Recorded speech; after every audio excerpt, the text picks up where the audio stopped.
Today's episode is anti-bitter. Hello, I'm Anthony Giarrusso doing a special series of me being a role model so then you can copy me and potentially change your life for the better.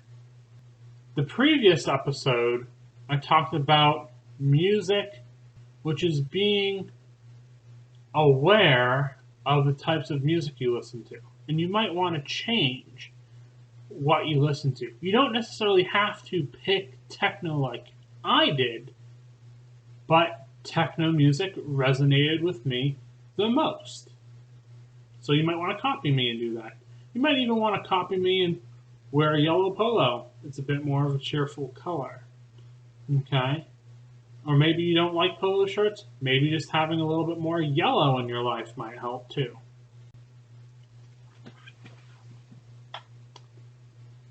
I am anti-bitter. I don't like bitter people or bitter substances. An interesting thing that I picked up on in my late teens, early 20s is I realized people who consume bitter typically have bitter outcomes, bitter attitudes, bitter lifestyles, things that I try to avoid. And that's something as a motivational speaker I want you to try to do, right? If you see all these bitter people in your life, either try to cut them out or move them away. Now, when I was younger, in my late teens, early 20s, I noticed something specific. I hate the taste of coffee, and I hate the taste of alcohol. Why? Because they're bitter. I can't stand those flavors. I love going to the bar and getting a mixed drink, but I always get them virgin because I hate the bitterness of alcohol. And I feel like the alcohol actually ruins the beverage. I don't know why people would want to drink that. But a lot of people do for some reason. It's the same with coffee. Most things, I believe, taste pleasant. But there are some things that don't taste pleasant. Like Play-Doh, coffee, and alcohol.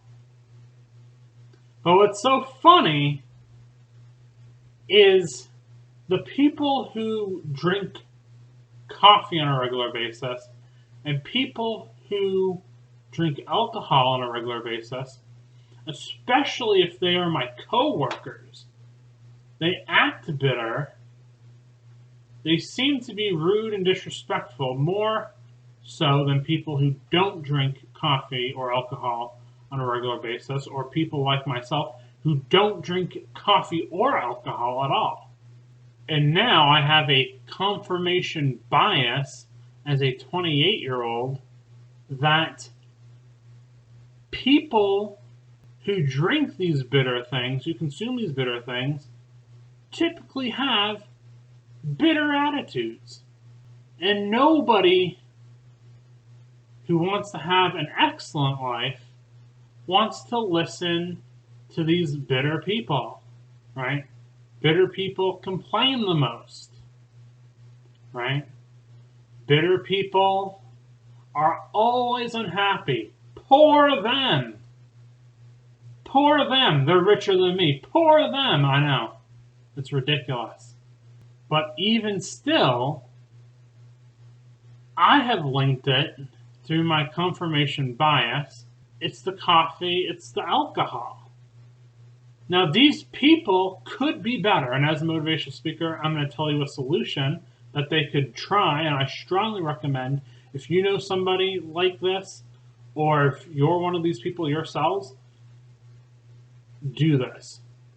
Cut coffee and alcohol out of your life, okay? I believe that these things are stimulating you potentially to where they're making you act out in ways that you might not even notice that you're acting out. And guess what? If you cut out coffee, if you cut out alcohol, I understand you might not be able to cut out your boss, but you can cut out the coffee and cut out the alcohol, and you'll have more money. Because that's what you want, right? A lot of people want more money. Well, stop buying the coffee, stop buying the alcohol, you will have more money. And just not drinking those bitter things might make you feel less bitter and more cheerful. I really do believe that and strongly recommend cutting those things out. I'm Anthony Giarrusso.